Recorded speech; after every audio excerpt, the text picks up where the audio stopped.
Boa tarde a todos, sejam muito bem-vindos ao nosso primeiro webinar de 2023 sobre chute de transferência. Meu nome é Gabriel, nosso convidado hoje é o Alexandre, eu sou gerente de engenharia da Carnivore, o Alexandre é CEO da Caltra, que trabalha conosco na área de projetos também. De 2023 sobre chute de transferência. Meu nome é Gabriel, nosso convidado hoje. Então, para começar, falar um pouco sobre o projeto da Carnivore Academy, né? A Carnivore ela já trabalha com o desenvolvimento de soluções antidesgaste há mais de 100 anos, 20 anos já aqui no Brasil, e a Carnivore Academy, em 2023, ela tem o objetivo de compartilhar com nossos parceiros, com os nossos clientes, parte do conhecimento que a gente desenvolveu, tanto de materiais, tanto das diferentes aplicações que a gente trabalha. Então, temos sobre chute de transferência e já estamos nos planejando para os próximos também. Bom, falando rapidamente sobre a Carnivore, hoje a gente está localizado em Vespasiano, região metropolitana de Belo Horizonte. Temos lá a nossa área com caldeiraria, com estrutura completa para desenvolvimento, tanto de engenharia, para desenvolvimento de projeto de soluções antidesgaste e fornecimento tanto de chapas de desgaste, tubulações revestidas, quanto de equipamentos já montados para entrega para o cliente final. Então, só uma visão aí de um pouco da nossa capacidade. Então, a nossa esquerda aqui, na foto da esquerda, temos tubulações prontas para revestimento, equipamentos sendo revestidos em uma das nossas áreas de produção. E à direita, uma montagem que a gente estava finalizando de chapas de desgaste em um chute para serem entregues para o cliente. Alexandre, se quiser falar um pouco sobre a Caltra, fique à vontade. Boa tarde. Boa tarde. Pessoal, boa tarde. É um prazer estar aqui com vocês, né? Para bater um papo aqui sobre chutes aqui com nossos amigos da Carnivore, a empresa que está agindo nessa área de proteção do revestimento anti-abrasivo. E a Caltra tem trabalhado um pouco nessa área no dimensionamento de chutes, que tem tudo a ver com o produto da Carnivore. Além dessas atividades, né, a Caltra desenvolve também suporte ao pessoal da área técnica das empresas, né, de manutenção, e projeto, cálculo, etc., de máquinas, né? Mas é isso. Eu sou o Alexandre Carijó, alguns devem me conhecer, e estamos aqui à disposição para bater um papo e encontrar soluções aí para os problemas de transporte e manuseio. Tá? Valeu, Alexandre. Bom, então, começando, né, o webinar em si, falando sobre projetos e caracterização de chutes. Então, essa parte, assim, sempre que você tem correias transportadoras, invariavelmente você vai ter mudança de direção ou a necessidade de descer, o material descer, né, uma determinada altura. E você não faz essas atividades sem um chute de transferência. Claro, né? Sem transportador de correia, não tem indústria, não tem vida moderna, não tem produção.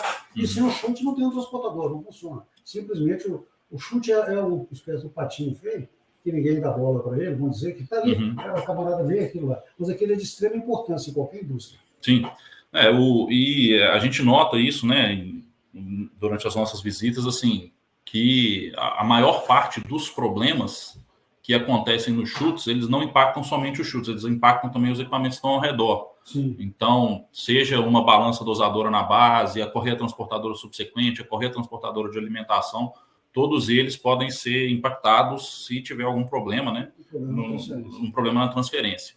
E é importante mencionar também o seguinte: se você tem um problema no chute, você para a linha posterior, a linha depois e interrompe toda a sua produção. Se você tem um problema com o chute, você vai ter problema com o seu vizinho, com o meio ambiente, né? Você vai ter problema, talvez até de ruído, de desgaste prematuro. Você vai ter problema lá com o seu acionista, que vai começar a achar que você está gastando muito e por aí vai. Exato. Falando um pouco sobre a parte de concepção do chute, né? O que é muito importante a gente salientar, a gente até trouxe alguns pontos aqui, mais essas imagens. Então, o primeiro passo, e aí a Caltra também tem uma larga experiência nisso, é a parte de caracterização do material. Qual material esse chute vai processar? É minério de ferro? É coque? Está seco? Está úmido? Qual que é a granulometria, né? Então, primeiro é entender as propriedades do material que vai ser processado. Aí, o Alexandre, se você quiser falar um pouco mais sobre os testes também. A gente, numa parceria com a Carnivore, a gente tem uma bancada de testes, né? Está até instalada lá hoje dentro da Carnivore, né? E essa bancada de testes a gente consegue caracterizar o material para depois usar subsequentemente na sequência em programas de simulação, né? Uhum. Mas o objetivo é conhecer o material. Se você não conhece o seu material, você tem pouca chance de ser bem sucedido em seu projeto, seja de chute, seja de qualquer equipamento. Exato. O conhecimento do material é essencial aí para o seu êxito, né, no projeto. Aí, quando a gente comenta conhecer o material, a gente está falando de densidade, granulometria, sim, ângulo de repouso, aderência dele, comportamento de aderência, e é muito importante a gente ter, né, acesso ao material, o que efetivamente vai ser transportado. Então, se você tem uma condição onde o material está mais úmido, isso é muito relevante, porque o teor de umidade do material muda completamente, né, a aderência dele, as paredes do chute, tem que se selecionar materiais diferentes. Isso, na verdade, quando a gente faz o teste, a gente simula as possíveis umidades. Com balança, adicionando água e variando a umidade. Nem sempre você consegue fazer um teste com umidade, porque às vezes a pedra não tem umidade, né? É uma pedra que não absorve água, por exemplo, o minério, uma hematita, por exemplo, que ela não tem como absorver. Então, nem sempre você faz esse teste, vamos dizer. Mas a umidade é essencial, realmente, na caracterização. Depois a gente vai para a geometria. Então, o que a gente chama de geometria? Por onde o chute recebe o material, por onde o material tem que sair, se são uma saída ou duas. Então, na nossa apresentação aí, a gente tem um chute com duas saídas e uma defletora para poder direcionar ali o fluxo. A altura de queda, que é muito importante, muda completamente o comportamento de desgaste, a velocidade do material na saída e as interferências com os arredores, porque um chute desse não trabalha sozinho, a gente tem umas outras imagens mais à frente que vai ser possível ver. Então, isso também faz muita diferença. Quer dizer, você tem que respeitar as restrições que eventualmente já existam ali, dos acessos aos equipamentos, né? Então, a parte da construção geométrica dele também é muito importante. Exatamente. A gente até faz levantamento de campo. Quando eu tenho um chute lá no campo, lá, eu quero conhecer o chute. Às vezes, como você não tem desenho atual, muitas vezes a gente faz até um escaneamento 3D para conhecer com precisão as medidas. A Caltra tem um scanner laser, não tem? Temos sim. Ótimo. Mas a dificuldade também que você vai ter, às vezes, que nem sempre. As condições do transportador vão te permitir fazer um bom trabalho. Às vezes você não tem altura, não projetou, não tem acesso. Tem muita coisa que tem hora que você tem que apelar para soluções mais radicais para conseguir fazer uma transferência adequada. Sim, sem dúvida. Aí, passando da caracterização e da geometria, entra-se na parte das simulações, que é o know-how da Caltra, né? Então, quando a gente fala de simulações, é justamente uma análise de fluxo para entender como que é o comportamento da velocidade do material naquele chute, né, Alexandre? Sim. E assim, a energia do material na entrada, na saída, se você quiser elaborar um pouco mais? Na verdade, existem muitos programas aí de simulação pelo método dos elementos discretos, que a gente chama, né? Na verdade, são métodos matemáticos onde ele simula o comportamento de milhões de partículas em movimento, né? E ele tenta verificar as velocidades de impacto, a tendência de alinhamento ou desalinhamento, essas coisas todas você consegue prever no chute. É 100% seguro? Não. Exige uma margem de erro, é claro, por causa do modelo, por causa que é um modelo matemático. Não é exatamente o que acontece, mas é bem próximo do real. É um método infalível? Não, porque às vezes a boa prática, o conhecimento prático do chute, junto com a ferramenta da simulação por elementos discretos, permite que você chegue numa visualização. Na melhor configuração. Uma situação melhor. Tá? Mas hoje em dia é uma ferramenta quase que indispensável. Sim. E tem salvado milhões aí de prejuízos, né? Que às vezes um chute mal projetado. A gente sabe, né? Hora parada, equipe de manutenção. A gente vai falar um pouco das patologias também em breve, mas é muito importante mencionar assim, esse ponto que você falou, que é a interface com o cliente durante essa etapa das simulações, porque as simulações elas são feitas em cima de todas as condições que você conhece. A geometria, às vezes, a gente tem um domínio maior, porque foi lá, fez um escaneamento laser ou o projeto está disponível, mas, assim, as condições do material. Hoje, a velocidade da correia é mas já existe um projeto para aumentar a produção da planta, então eles vão ter que aumentar a velocidade da correia. Isso muda muito o perfil de escoamento. Tem que ver como é que o cara opera a mina de noite, se ele aumenta a produção, passa mais material para o projeto. Todas essas coisas têm que ser levadas em consideração. Por isso, na hora de especificar a instalação em si, você tem que prever certas eventualidades, né? Sem dúvida. Para depois não passar aperto lá com o seu equipamento. Ótimo. Passando das simulações, eu quis trazer esse ponto aqui, que para mim ele é muito relevante e é um problema constante que a gente vê em campo, que é a questão da manutenibilidade, né? Que é a capacidade de você fazer intervenções de manutenção no seu equipamento de maneira segura, de maneira eficiente. Então, a gente vê muitos chutes em campo que, às vezes, dentro do prédio, ele foi o primeiro equipamento a ser montado, todo soldado, e tudo foi montado ao redor dele, ele tem uma janela de inspeção. Então, quando você tem um desgaste muito grande em uma chapa, você tem que parar o equipamento inteiro. Se você tem que fazer a substituição de um revestimento, o acesso é muito difícil. A forma de fixação do revestimento. A forma de fixação do revestimento é muito relevante. A gente vai falar disso mais para frente. Então, assim, se o revestimento está fixado diretamente ao aparelho do chute, a manutenção é de uma forma. Se você trabalha com chapas de desgaste com prisioneiros, é outro jeito de manutenção. E às vezes é uma coisa que a gente vê, assim, até na forma da concepção do chute mesmo, peças com uma altura muito grande ou com um peso muito grande, que são difíceis de movimentar e, por consequência, difíceis de substituir. Desajeitado. Então, esse é um ponto muito importante. Por último, a gente colocou aqui também, que é importantíssimo citar, que é o revestimento. Sim, então, você tem que ter um revestimento, você não quer que o seu ativo sofra desgaste depois de processar 1, 2, 10 milhões de toneladas de material, porque a gente está falando de equipamentos que processam, trabalham 24 horas por dia, 7 dias por semana. Então, mesmo com as boas práticas de projeto que a gente está mencionando aqui, é importante você ter um revestimento aplicado no chute para você garantir a durabilidade dele entre paradas de manutenção. Né? Você não pode ter, idealmente, você não pode ter uma intervenção necessária naquele equipamento antes de você ter a parada na planta. Isso é mais hora parada, isso é interrupção de produção, enfim. Bom, a Kallenborn, como ela comercializa esses produtos, né, ela sabe, e nós que fazemos o projeto, a gente sabe que também é uma decisão econômica. Sim. Ao escolher um investimento, nós lá do projeto, eu procuro aliar a economia com a eficiência, né, tentando fazer uma análise de custo-benefício da coisa. Né? Uhum. Mas isso aí, a gama de produtos que a Kallenborn oferece, permite várias opções aí de... A gente vai entrar um pouco até dos nossos materiais, eu vou citar um pouco hoje mais os cerâmicos, mas a gente tem uma linha completa e tanto em forma de aplicação quanto de diferentes materiais também. Passando um pouco agora para as patologias dos chutes. Né? O que a gente chama de patologia? É aquele problema que você ocorre, que vem como resultado de um problema nesses tópicos que a gente acabou de abordar. Então, se a geometria do chute está incorreta para a aplicação dele, você pode ter um desalinhamento no fluxo de material, né? Enfim.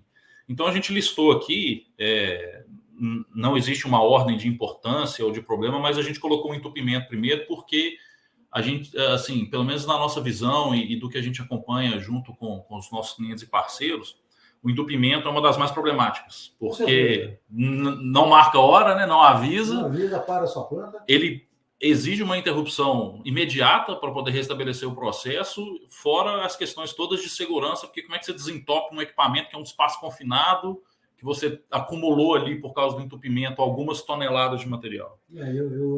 O acidente, vamos falar, pode acontecer à noite, uma hora difícil, de dificuldade de levar gente lá para fazer, né? Entupimento é o mais grave. Com resto, você tem tempo de resolver. Você consegue às vezes, mitigar, né? Você consegue mitigar, mas assim, não são problemas que exigem uma intervenção tão brusca quanto o entupimento. Então, a gente até quis colocar ele em primeiro lugar ali por causa disso. O desgaste. Desgaste é perda de material, é perda de produção e, em outros casos, assim, você pode até, em um caso de desgaste maior, você ter, assim, uma seção do equipamento se desprendendo, né? Sim, e também tem os gastos periféricos, né? Sim. Por exemplo, a própria correia que recebe, né? Então, se a transferência for mal projetada, você vai ter que acelerar ou de uma maneira turbulenta o material na região de recebimento ali, você vai acabar com o revestimento dela, da correia, rapidinho. Não, e a própria durabilidade da correia, a possibilidade de rasgos ocorrerem, né? Isso tem que ser estudado. Projeção de material. A gente quis colocar isso aqui porque é um problema ambiental e assim, a nossa legislação tem melhorado muito nesse aspecto para reduzir e assim, multar empresas que estão causando, né, uma grande poluição nos arredores ali. E como o chute de transferência, você está ali mudando a direção do material e você tem tanto o impacto dele quanto a defletora e uma altura de queda, se você... assim, às vezes por geometria, ou às vezes por emissão de particulados, né? Você tem uma emissão grande de particulados ali. Essa foto mostra isso, essa foto que você colocou aí, né? Ali você está vendo ali são 2 carregadores de navio operando, né? O da esquerda, ele tinha uma chapa de anteparo no chute, que o material bate, espalha e abre esse leque. Uma chapa plana, assim, chapada, né? Isso. Aí ele abre e faz aquele véu da noiva ali, né? E aí o vento bate, espalha pó, suja o convés no navio, né? Então, uma vez, um dos clientes nossos lá que tratava com esse problema consultou a Caltra, propôs, então, uma concentradora de fluxo na saída do chute para poder centralizar o material. Que é o da direita aqui. Que o material então, ele fluiu de uma maneira mais centralizada, com menos emissão de particulado. Então, são várias soluções desse tipo que você pode aplicar usando simulações. Nesse caso aqui, né, a gente até vai falar dele mais detalhes, e aí a gente tem o próximo, que é desalinhamento, né? Sim. O desalinhamento ele é um problema principalmente porque ele gera muito desgaste irregular no chute, porque em diversos equipamentos ele começa com uma seção transversal mais larga, maior, e aí ele afunila, porque no final ele tem que estar numa largura menor do que a correia transportadora que vai receber o material. Se você tem um acúmulo de material ali ou um fluxo de maneira irregular, você desgasta mais um lado do chute do que o outro, um lado começa a furar. Exatamente. E o outro problema que isso gera, o material começa a cair de forma assim, não homogênea na correia que recebe, os roletes de um lado desgastam mais que os roletes do outro, a espessura da correia vai embora de um lado mais rápido que do outro. Pior, a correia desalinha. A correia desalinhando, ela pega na estrutura. Imagina um TCLD, né? Aliás, voltando um pouquinho nesse problema do chute, você põe material que cai, pedra pontuda, que às vezes passa, não tem jeito. Sim. Não tem jeito, mas a grelha não segura. Pedra pontuda que cai, sai cortando uma correia. Tem jeito de você evitar a queda direta do material. Por exemplo, ele vem do alto e aí antes de bater na correia lá embaixo, você faz algum tipo de chicana, alguma coisa que ela desvia e amortece. Sim. Lá embaixo. Um anteparo, uma defletora, exatamente. E por último, velocidade excessiva na correia inferior. E aqui a gente se refere à velocidade excessiva com a qual o material que está sendo processado vai colidir na correia inferior. Então, é exatamente isso que você falou. Às vezes você precisa ter um anteparo onde o material vai bater primeiro. Tem alguns clientes que usam caixa de pedra, alguns utilizam outras soluções também, justamente para você ter o material escoando para chegar na correia de uma forma que o recebimento seja assim, sem impacto, né? Seja seja um fluxo. Essa velocidade excessiva também, quer dizer, tem outra questão também que a gente não falou, que é a velocidade relativa entre o material e a correia. É claro, na vertical, quanto menor a velocidade na vertical for menor, na hora de impactar, menos dano ela não vai ficar batendo a correia ali, né? Agora, no sentido horizontal, se a velocidade é muito pequena, ela cai muito, você tem que acelerar a pedra no momento que a pedra chega na correia. Então você vai ter a pedra vai rolar ali e vai desgastar sempre um pouco mais as correias, o revestimento superior da correia até ela acelerar. Então, às vezes, o ideal é que a gente direcione o material que vem pela perna do chute um pouco no sentido do fluxo então, que a correia vai seguir já, né? Se nós citamos a velocidade vertical... Eu acho que a gente até colocou isso aqui, né? Ainda falando das patologias. Ok. Então, acho que essa imagem da direita aqui já demonstra um pouco isso, né? Quer dizer, você tem essa quebra aqui que já vai direcionar um pouco o material, que já vai dar para ele um pouco de velocidade horizontal no fluxo da correia que vai levá-lo embora. Exatamente, para ajudar o movimento. Exato. E aí aqui na imagem da esquerda a gente está falando de acúmulo, né? De um fluxo que está se acumulando de maneira irregular. Exatamente. Né? Então, são patologias e assim, todas essas, né, se não devidamente tratadas, resultam em que uma necessidade constante de intervenção, sempre ter, às vezes, uma equipe de manutenção ou soldando chapa por fora, que é uma coisa muito comum que a gente vê. Geralmente a região ruim de trabalhar, viu? Incômodo trabalhar ali, muita poeira, para a produção. Poeira, ruído, todas as coisas que a gente já comentou, e a necessidade constante de você ter ali, né, um manutentor ali, porque desalinhou a correia, tem que montar um rolete, tem que trocar a balança, tem que trocar uma chapa, né? Então, são situações realmente assim, que com um bom projeto, um bom dimensionamento prévio, até nisso é uma economia, porque você pode ter essa pessoa cuidando de outros ativos, né? E o chute operando com a confiabilidade maior. Correto. Então, para a gente começar a falar da questão das soluções antidesgaste para os chutes, é muito importante assim, expor 2 pontos, né? Primeiro, eu já introduzi lá atrás. Mesmo se você seguir as melhores práticas de engenharia, fazer as simulações, fazer a análise da geometria prévia, essas coisas todas, os chutes eles são equipamentos que estão sujeitos ao desgaste por definição, assim, até pela forma como ele opera, né? E a gente está falando de milhões de toneladas de material processado e de maneira constante.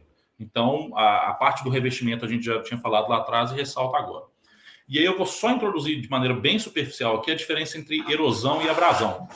Então, quando a gente está falando de erosão, ocorre impacto. Então, você tem colisão mesmo de uma partícula com velocidade contra o corpo, né, ou contra outra partícula.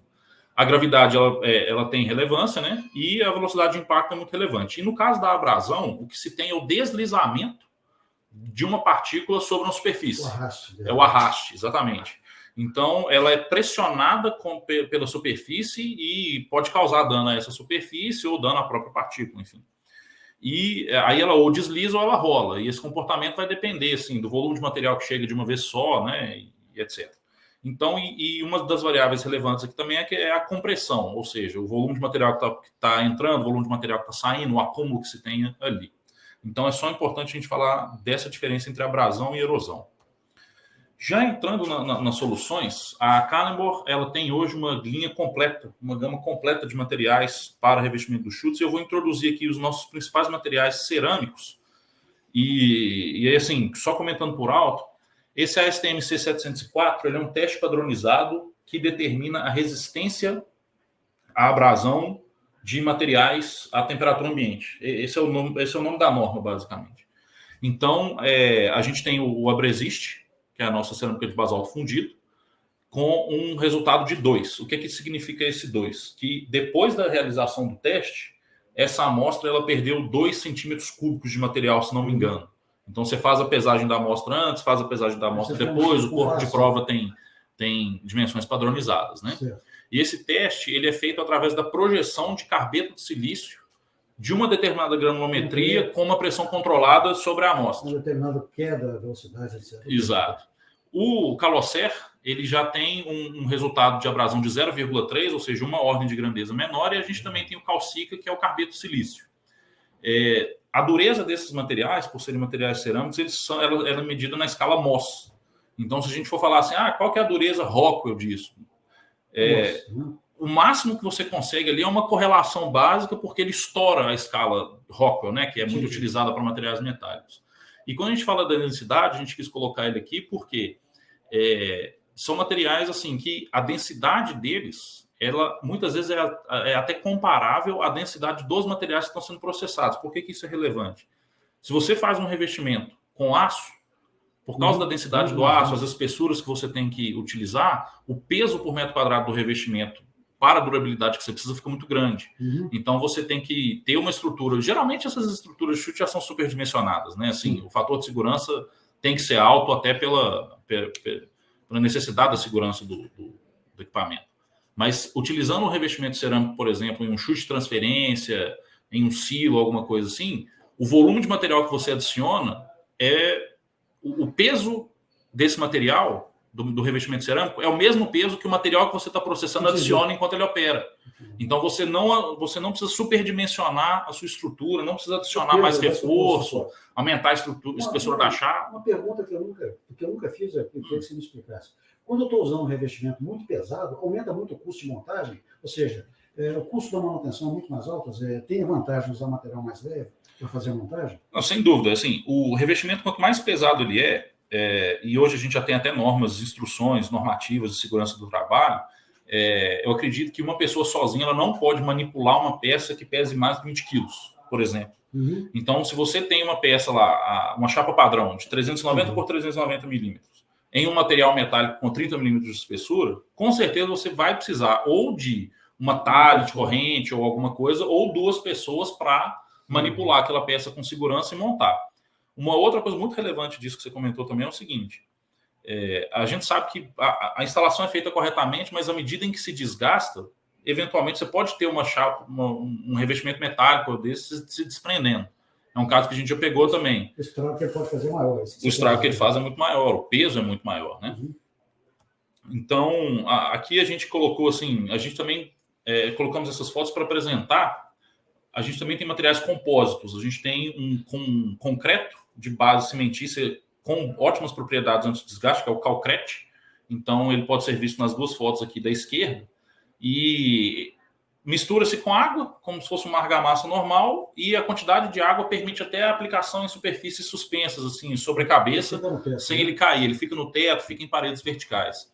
E a imagem de baixo é um corte transversal de uma peça mostrando assim, os agregados duros na matriz.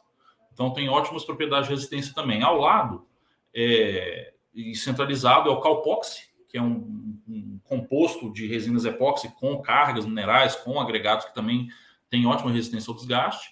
E na pá carregadeira ali a gente instalou o Calen, que é o HMW, com fórmula proprietária, com aditivos. E o diferencial desse revestimento é a ótima resistência dele ao desgaste, não só ao desgaste, mas também é o melhor revestimento antiaderente que tem. Além disso, tem revestimentos metálicos também, né? Assim, fundidos as madeiras, essas coisas. Exato. Que, assim, a gente sempre analisa, né? Assim como a Caltra, as condições de operação. E, por vezes, a gente se depara com casos onde, mesmo com uma espessura maior de cerâmica ou com formas diferentes de aplicação através de chapas de desgaste, a energia é muito grande, porque a granulometria do metal é muito grande, do material é muito grande. Uma britagem primária, né? O tipo de material que se recebe. E aí, não tem jeito. Tem que ser um material metálico. Então, para cada um, é a sua aplicação. Então, a seleção do revestimento e o jeito de instalar o revestimento, ele sempre é feito avaliando essas condições de operação todas e também as necessidades do cliente. Então, além disso, a gente também tem um procedimento, né, para avaliar, dentro de um mesmo equipamento, dentro de um mesmo ativo, o uso de diferentes materiais com resistências a impacto e abrasão diferentes, porque a gente entende que na primeira parte, ali na primeira sessão, você vai ter erosão, você vai ter impacto direto. Mas no próprio chute de transferência, depois que você tem esse impacto e o material começa a cair, você tem mais abrasão. Exato. Então você muda o mecanismo de desgaste. Então a gente pode aplicar materiais, ou o mesmo material com formatos diferentes, ou diferentes materiais, de forma a ter uma solução efetivamente otimizada, né? Que é a questão de diferentes formas de aplicação do revestimento. Com fundo elástico, não é isso também, né? A chapa de desgaste, né? O canipact. Isso. Tem o fundo de borracha, não é isso? Isso. E a dureza da borracha é variável ou você só tem um tipo de dureza para cada? A dureza é variável. A gente pode utilizar diferentes elastômeros, mas assim, até os estudos mostram, assim, os estudos feitos, né? Que a partir de um determinado ponto, não adianta deixar a borracha mais macia. Então tem um valor mínimo ali. 50, 55 chore, né? E também não compensa deixá-la muito dura, porque você perde a capacidade, né, dos materiais da interação deles ali. Então, essa defletora, por exemplo, na imagem da direita, ela utiliza um revestimento nos arredores e na parte que efetivamente sofre o impacto, nota-se que é um material diferente, né? Ou seja, com certeza um material mais resistente, né, a impacto, que é o que vai sofrer ali. E aqui na foto da esquerda são equipamentos que a gente revestiu com chapas de desgaste, ou seja, a fabricação das chapas de desgaste sob medida para aplicação no ativo do cliente. E, assim, já considerando a seleção toda do material, qual a melhor forma de aplicar, o tamanho das chapas, as seções foram todas montadas na fábrica do cliente, ele vai transportar isso e vai fazer a montagem lá. Então, até essa forma de aplicação, assim, para um ativo novo, né, um CAPEX, a gente consegue prever, né, e fazer a melhor instalação desse jeito. Se for um ativo que já está em operação, aí tem que ser chapas de desgaste menores, ou fazer a entrega das chapas de desgaste. Aqui foi uma solução mais completa, né? Uma questão de logística também, né? Exato. Então, já falando sobre a questão da instalação, que a gente mencionou lá atrás, a gente tem 3 formas principais aqui. A primeira delas é as chapas sendo instaladas com prisioneiros. Então, é uma forma assim, muito usual, muito comum.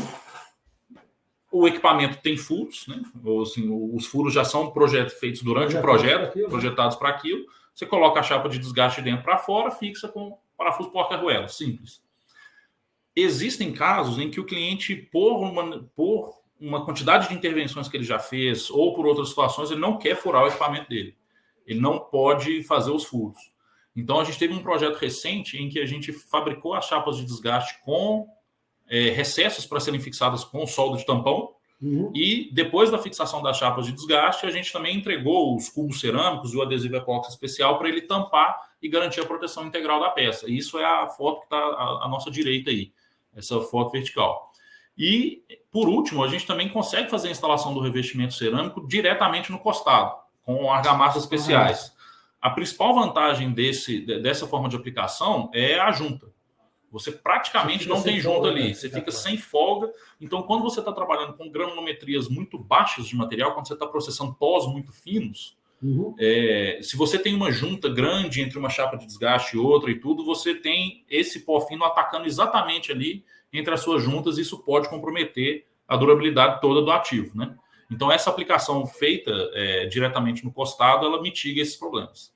Eu vi uma vez num fábrica de bauxita, mineração de bauxita, onde o camarada estava usando parafuso com porta direitinho. Só que às vezes soltava um parafuso. E eles usavam, como a bauxita agarrava muito, na época, vira e mexe, o pessoal estava jogando água no chute. Lavando para poder tirar a bauxita, para desentupir, alguma coisa. Aí, como tinha furo, aí você não imagina. Fazia um chuveiro do lado de fora. Chuveiro do lado de fora. Então tem que pensar muito na hora do conceito, né? Quer dizer, o material, o tipo de material, o tipo de ação que se leva quando usa aquele material e as consequências de uma falha, quando você vai fazer um método de fixação dele. Né? Exato. Não, e assim, todas essas são soluções que são discutidas, né, com o cliente, com base nas condições de operação, no conhecimento do material.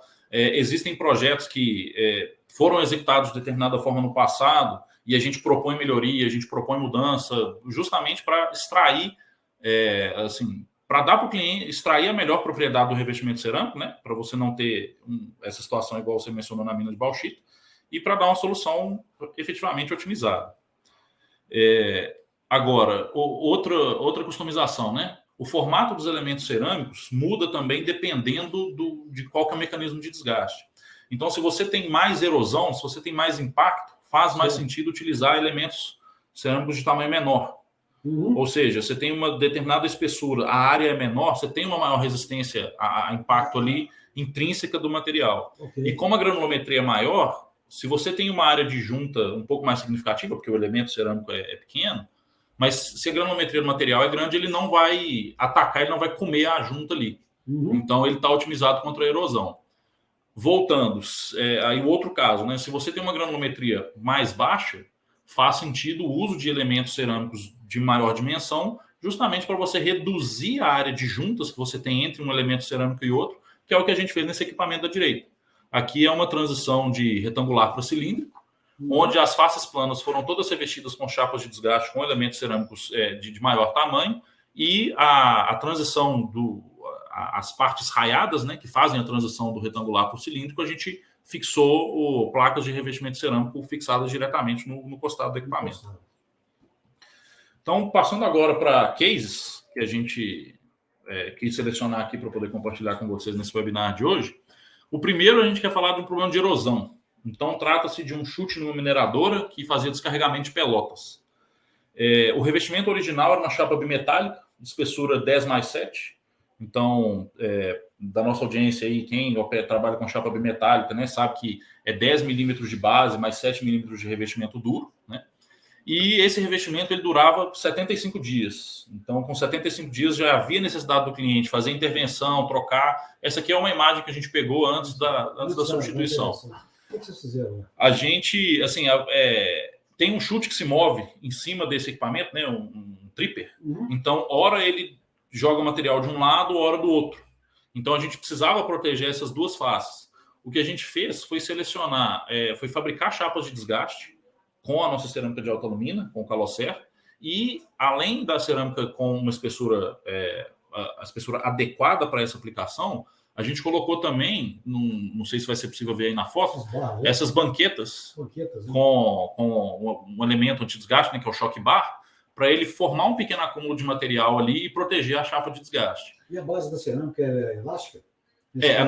Atrás da cerâmica você tem um elastômero e você tem uma chapa base de aço, que é onde estão os prisioneiros, porque a instalação dela foi feita por prisioneiros também. O chute já tinha a previsão para isso.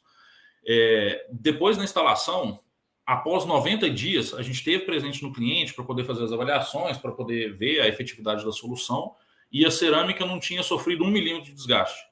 Isso depois de 90 dias. A solução anterior dele, com 75, ele já precisava substituir. Naquele outro slide anterior, onde você mostrou o aço, lá não aparece o aço comparado. Na cerâmica não aparece? Deixa eu ver. Qual slide? Lá atrás você mostrou aquele teste aquele teste do desgaste. Sim. Não, a gente não... No aço, não. No aço, não. Mas a cerâmica é bem melhor que o aço, né? Assim, sem dúvida, né? Não só pela dureza, mas pela própria... assim. Diga assim, em termos de desgaste, né? Sim, sem dúvida. Muito mais resistente que o aço. Então, assim, existem aplicações em que o bimetálico opera muito bem. Uhum. Isso aí, quanto a isso, não há dúvida, mas para desgaste abrasivo e erosivo, quando você tem essas duas condições trabalhando, que você pode ter, no caso desse chute, o primeiro impacto, que é a erosão, o material cai de uma determinada altura da calha que o descarrega, e depois disso você tem abrasão, porque o material cai e ele já rola. Então você tem as duas coisas combinadas. Aqui a solução foi, assim, caiu, vamos dizer, como uma luva para resolver os dois problemas. O bimetálico que tende mesmo a soltar pedaço, né? Eu já reparei isso. O que acontece, assim, depois... Ela é muito duro, né? Não é nem só por isso, assim, você tem a zona de diluição, que a gente chama, né? Que é quando você solda um material sobre o outro, você tem uma diluição ali, né? Quando você tem um desgaste acentuado da camada dura, e se você começa a chegar nessa zona de diluição, em alguns casos o cordão de solda literalmente desprende. Ele desprende. E aí, quando o cordão de solda desprende, o que você tem embaixo? Aço macio. Aí realmente não tem jeito. Aqui, vou deixar você falar, porque a gente até tinha introduzido né, o caso. Então, aqui era um problema de desalinhamento, né?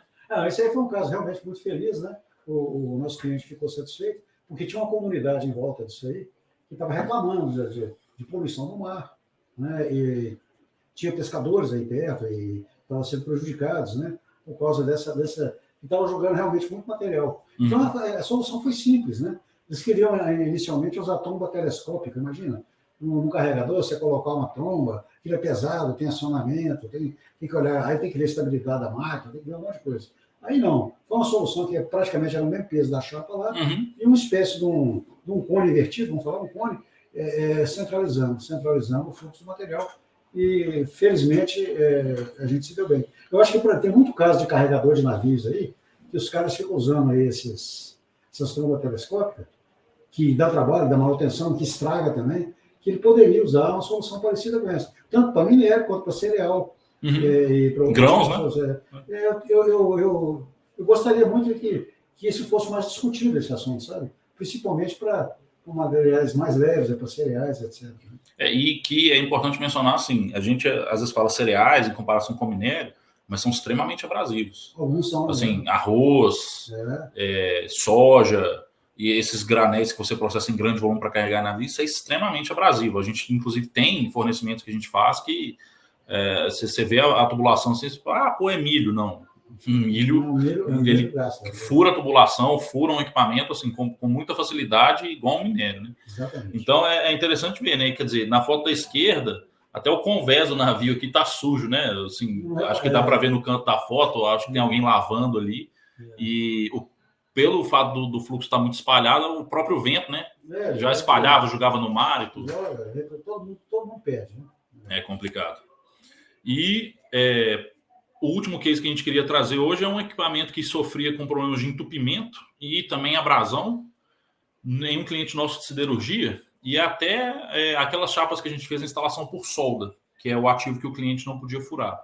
Então, antes ele utilizava uma chapa metálica, e além de constantes intervenções para substituir uma ou outra chapa em um ponto que já tinha sofrido mais desgaste, era comum ele ter uma ocorrência assim, de entupimento, que a gente já falou, né? Você tem que acessar por cima, por baixo, tem gente que usa canhão de ar comprimido, tem um monte de soluções, mas todas elas, assim, no momento ali de desespero, né? Exatamente, é um lugar ruim de trabalhar, né? Espaço confinado. Aqui a foto da esquerda é logo após a instalação, ainda durante a parada de manutenção, quando a gente fez a instalação. Então as placas estavam finalizando a instalação, né, colando os tampões. E a foto da direita é depois de um tempo de operação. Então, assim, se você tem acúmulo de material, quando você interrompe o fluxo, você consegue ver as regiões de acúmulo, os bolsões de material formados, geralmente na interseção das faces, né, nos cantos e tudo.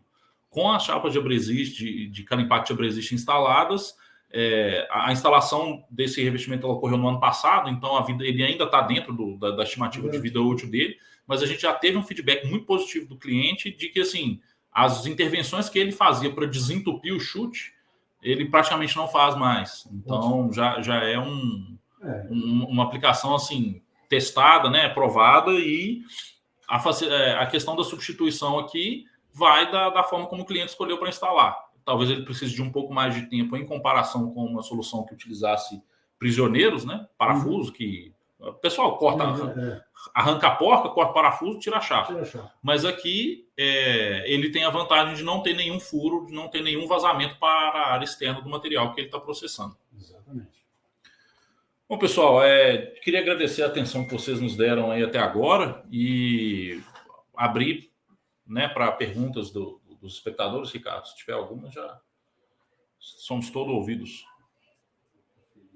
Alexandre, obrigado. Viu? Eu que agradeço, né? Foi bacana, né? Bom, enquanto a gente separa as perguntas ali, voltando aqui, a gente queria deixar também os nossos contatos, então, para qualquer necessidade, tanto de projeto, ou algum problema, ou comerciais, tanto o meu, da engenharia, quanto do Edson, nosso coordenador comercial, que com certeza está nos ouvindo. Igual eu falei, a gente está localizado ali em Vespasiano. Vou voltar aqui. Eu acho que a pergunta que você me fez é em relação a isso aqui, né? Aí eu queria ver. A gente pode até... Assim, CDP, né? Sim. A gente pode avaliar, porque essa norma, o STM C704, o próprio... Assim, a ASTM normatizou esse teste para materiais cerâmicos, né? Esse é para cerâmicos. É para cerâmicos. Então, assim, a gente pode até aplicar ele em um material metálico, por exemplo, mas aí teria que ver, assim, às vezes até no texto da norma ele fala da aplicabilidade, né? Então, a gente sabe, mas existem outros testes. Então, a gente tem, por exemplo, o G65, que é roda de borracha. Esse é mais abrangente e ele funciona da seguinte forma: você tem o seu material e uma roda de borracha que gira com uma velocidade constante e na qual você joga um abrasivo, uma areia especial. Já tem pergunta aí, Ricardo? Tem. Fique à vontade. Está no chat. Se você puder me falar, porque eu vou sair aqui. Qual a aplicação do revestimento de basalto em chutes na siderurgia? A gente já até comentou aqui, né? Esse aqui foi num cliente de siderurgia, mas a gente tem outros equipamentos em diversas áreas, assim, sinterização, parte de matérias-primas, pelotização. A gente também tem fornecimento de chapas de desgaste feitos. E até num trabalho junto com a Caltra, né? A gente está trabalhando junto com uma siderúrgica, uma grande siderúrgica aqui de Minas, e já especificando, assim, trabalhando vamos dizer assim, o ciclo completo, né? Os chutes estão sendo já projetados, considerando o revestimento de basalto e com todas as boas práticas que a gente mencionou aqui. Pegando o pior material que eles tinham lá. Então, realmente parece que ficaram satisfeitos. Né? Ótimo. Eu achava que lá, nesse caso, tem aquele caso da cerâmica, né? Para a região de impacto e também. Sim, da autonomia. Da autonomia também. Poderia, eu não tenho certeza se usamos. Eu acho que não usamos ainda. Lá foi só o basalto recebendo o material. Está funcionando. Assim, pela granulometria e por todas as condições que a gente avaliou, mas a gente tem casos, assim, aqui a gente apresentou esse caso, né, que é o que está na tela aí, mas tem diversos outros casos que... Tem muita gente que não gosta de misturar o material, você fazer combinação de materiais no mesmo chute. Eu, particularmente, não tenho nada contra, eu acho que é só vantagem, né, você jogar um material mais resistente. Assim, a gente tem que comentar sempre que é muito importante a questão da economia que o cliente vai ter com isso, porque às vezes a gente consegue os materiais para erosão, para impacto, e a preparação deles acaba sendo um pouco mais custoso. Então, se você aplica isso em todo o chute, o custo é um. Exatamente, aí que está também. O camarada faz o custo. Não, peraí, essa cerâmica aqui está custando, vamos falar, XPTO, vamos dar um número aqui, 100. E esse outro material custa 10. Então, não vou usar esse aqui de jeito nenhum, só vou usar esse outro, que é muito mais barato para fabricar. Só que o custo-benefício, na hora que você estiver fazendo a primeira manutenção para trocar revestimento que gastou prematuramente, o dinheiro que você economizou lá no início do projeto já foi embora. E é muito bom você ter... Eu te agradeço por você ter tocado nesse tópico, porque apesar do custo inicial de uma solução com cerâmica ser superior a uma solução com metálico, por exemplo, analisar só isso, assim, só a questão da diferença de durabilidade é um ponto importante, mas não é o suficiente. Por quê? Se você tem menos intervenções não planejadas, Se você tem menos paradas de manutenção, o custo disso, à medida em que você trabalha com revestimento cerâmico otimizado para o seu equipamento, isso só assim, se multiplica, né? E a economia acaba no final acaba sendo muito maior do que tão somente a diferença entre o custo inicial, né? E o custo por metro quadrado, o custo por quilo e a durabilidade. Eu vi só essa. Chegou entre você, né? Deixa eu ver aqui. TT de carregador de navio geralmente tem chapas mais finas e material de abrasão colado. O que vocês recomendam em estabilidade mínima do chute para as peças de cerâmica segurar? E o tamanho mínimo das peças para o caso, por exemplo, do milho? Quem mandou essa pergunta para nós foi o Manfred. E tem alguma ferramenta para controlar com mais facilidade o desgaste? Bom, obrigado pela pergunta. Para essas chapas de carregamento, assim, é igual eu comentei, os chutes, esses tipos de chutes, eles já são projetados para uma carga maior do que só a carga dos componentes ali. Sim, sim. Geralmente, a gente trabalha em conjunto com as empresas de projeto, informando o peso do revestimento cerâmico aplicado por metro quadrado, para, através de simulações, né, e aí no caso elementos finitos, nem elementos discretos, para entender qual que é a deformação da estrutura, né, o que ele gera de acúmulo de peso, e se tem que fazer alguma coisa de reforço. Chapa, né? Por exemplo, quando ele está ali... É a segunda pergunta dele. Então, eu diria o seguinte, um material industrial, seja um carregador dele, eu não gostaria de usar nada menos que um quarto. Mas também não precisa ser usando aí chapa muito espessa, de 5,16 lá, ou mais, 3/8, né? Que eu acho que é demais. Sim, então, um quarto seria, na minha opinião, recomendável com um carregador aí. E aí, sobre a segunda pergunta dele, né, o tamanho mínimo das peças para o caso do milho. Em tamanho, eu vou falar uma questão também da espessura do revestimento cerâmico. É importante a gente avaliar também qual que é a durabilidade esperada, ou, por exemplo, qual que é a frequência com a qual você tem intervenções de manutenção ali. Então, não existe um revestimento que você vai colocar lá e vai durar para sempre. Né? Não tem como. Então, expectativa de vida útil. Né? Exato. Então, no caso do milho, por exemplo, a gente até tem o basalto, ele foi testado pela nossa companhia irmã nos Estados Unidos e ele é aprovado pelo FDA para processamento de materiais alimentícios. Então, a gente tem esse certificado e a gente utilizaria, assim, lógico que tem que ver todas as outras condições, né, tudo, uma espessura de uns 20 milímetros, né, uma espessura de 20 milímetros para a placa de cerâmica. E aí, lógico, qual que é o revestimento que o cliente utiliza hoje? Qual que é a expectativa dele? Isso. Qual que é Então, o Manfred comentou aqui, né, que é anual, né, em resposta à minha devolutiva. Então, qual que é o revestimento que se utiliza hoje?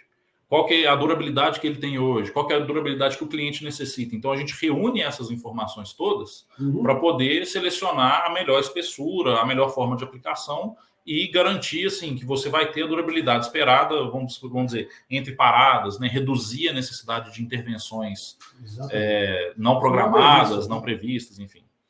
E ferramenta para controlar com mais facilidade o desgaste. Talvez seja monitoramento, né? Monitoramento, medir o desgaste dentro do chute, né? Você pode fazer. Tem alguns métodos para fazer isso, é possível fazer. Por que você conhece método para fazer isso? Você pode usar o próprio escaneamento, dependendo do caso, né? Você medir. Por exemplo, eles fazem muito até em moinho, por exemplo, medindo por dentro do moinho o desgaste do revestimento, né?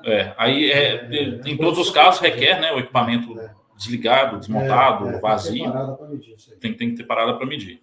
E no caso de chapas de desgaste, como você tem ela ali como um elemento, né, de entre aspas, de sacrifício.